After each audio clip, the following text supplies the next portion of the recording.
Baik, kita masuk ke cara menghitung daya listrik pada beban listrik 1 fasa dan 3 fasa. Sebelum kita lanjutkan cara menghitungnya, kita lihat dulu definisi dari 1 fasa dan 3 fasa. Apa itu 1 fasa, beban listrik 1 fasa, dan apa itu beban listrik 3 fasa. Kita lihat, kita tinjau dari sumber listrik.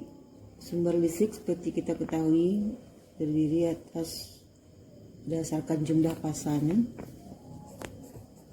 Jumlah fasa sumber listrik itu ada 2, 1 fasa dan 3 fasa. 1 fasa artinya 1 kumparan. 3 fasa sama dengan 3 kumparan.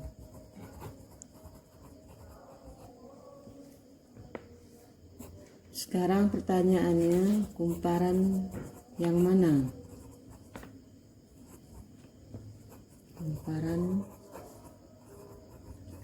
yang mana?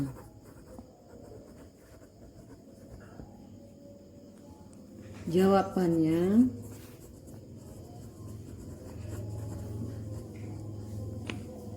kumparan trafo. Trafo tenaga yang ada pada gardu trafo. Pada gardu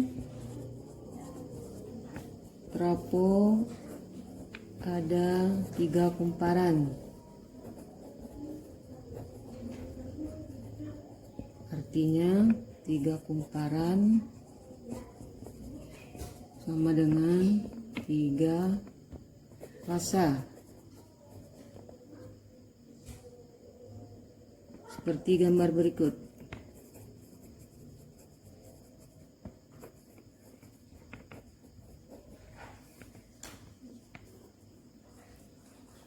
Ini kumparan pertama. Kita kasih nama kumparan R. Ini kumparan kedua, kita kasih nama kumparan S, dan kumparan ketiga kita kasih nama T. Kumparan R, S, dan T, kumparan atau belitan yang terdapat pada trafo tenaga di gardu. Masing-masing kumparan kita beri nama terminal U1, V1, W1, U2, P2, dan B2. Nah, kumparan R, S, dan T ini nanti keluar ke saluran pengiriman tenaga listrik, juga dinamakan sama, yaitu saluran R, S, dan T. Nanti sampai ke konsumen, pemakai, juga sebagai saluran R, S, dan T. Nah, ini namanya saluran 3 fasa atau 3 kumparan. Kemudian kumparan yang terdapat pada trafo tadi di gardu itu harus dihubungkan, dikoneksikan antar terminalnya. Biasanya itu hubungannya adalah bintang dan delta.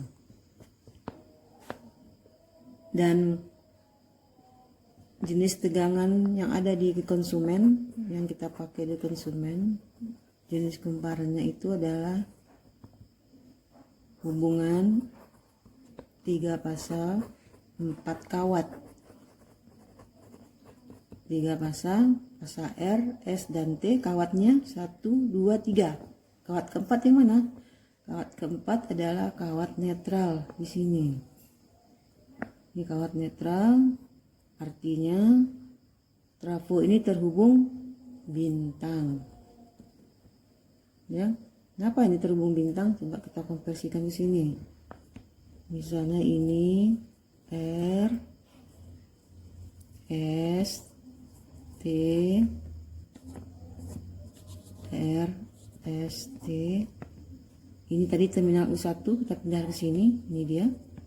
Kemudian terminal P1 ada di sini, W1 tadi ada di sini. Kemudian U2, P2 dan W2 ini terkopel. Ini dia, artinya terhubung menjadi satu titik, namanya titik netral. Jadi ini tadi U2, P2, W2. Maka di konsumen juga, sampai ke konsumen juga ini menjadi saluran N.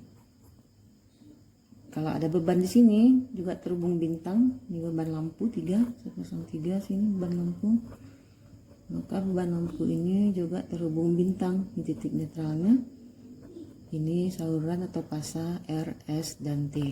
Nah, ini dinamakan 3 pasa atau 3 kumparan. Nah, apa yang dimaksud dengan satu pasa? Satu pasa tentunya adalah satu kumparan. Satu kumparan di trafo berarti dia melayani satu pasa atau satu saluran. Boleh saluran R, saluran S, atau saluran T, salah satu.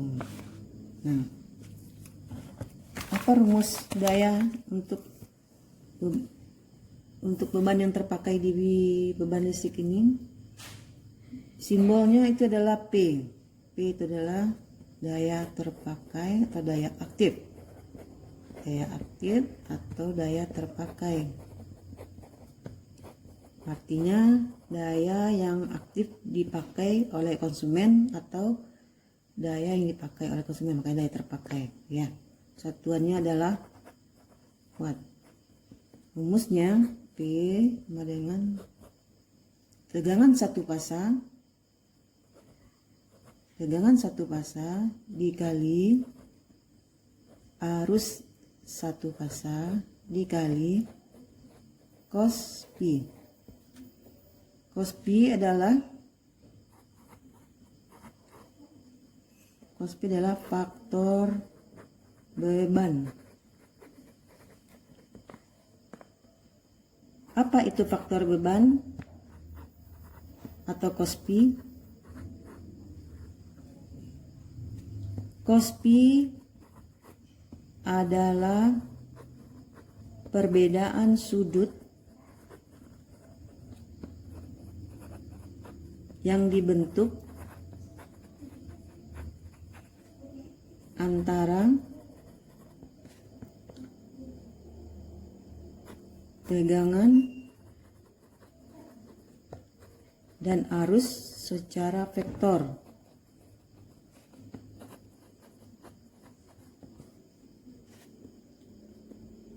Kenapa cos P bisa muncul?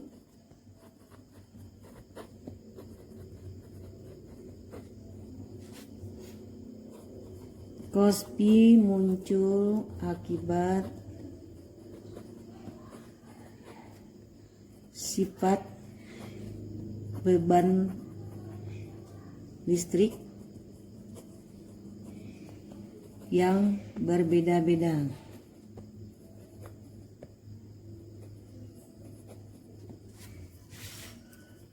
Mengapa sifatnya berbeda? Sifat beban listrik berbeda. Seperti yang kita ketahui bahwa beban listrik itu terdiri dari resistansi, ya, berdasarkan bahan pembuatnya. Ada yang bersifat resistansi, induktansi. Artinya dia terbuat dari bahan yang bersifat resistans, induktans, dan kapasitansi. Bahannya apa? Kalau ada resistansi berarti bahannya resistor, nama komponennya ya, resistor. Kalau dia bersifat induktansi berarti komponennya adalah induktor. Dan kalau dia bersifat kapasitansi, biasanya komponennya adalah kapasitor. Nah, akibat pemakaian beban listrik yang berasal dari bahan resistor, bahan induktor dan kapasitor, maka terjadilah perbedaan sudut antara, kalau digambarkan secara vektor. Nah, kalau digambarkan secara vektor, maka tegangan dan arus ini akan membentuk perbedaan sudut. Ya. Nah, sudut resistansi, induktansi, kapasitansi mungkin akan diterangkan nanti supaya tidak terlalu melebar, diterangkan mungkin di postingan yang lain. Selanjutnya kita lanjut tadi. Ini adalah daya satu pasang.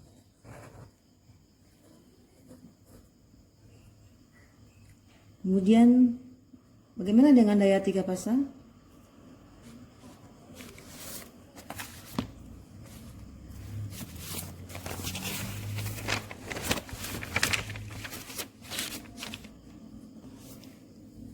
Kita kembali lagi ke definisi yang pertama, bahwa daya satu pasang itu adalah daya satu kumparan. Artinya kalau dia daya 3 pasang, pastinya itu adalah daya untuk 3 kumparan.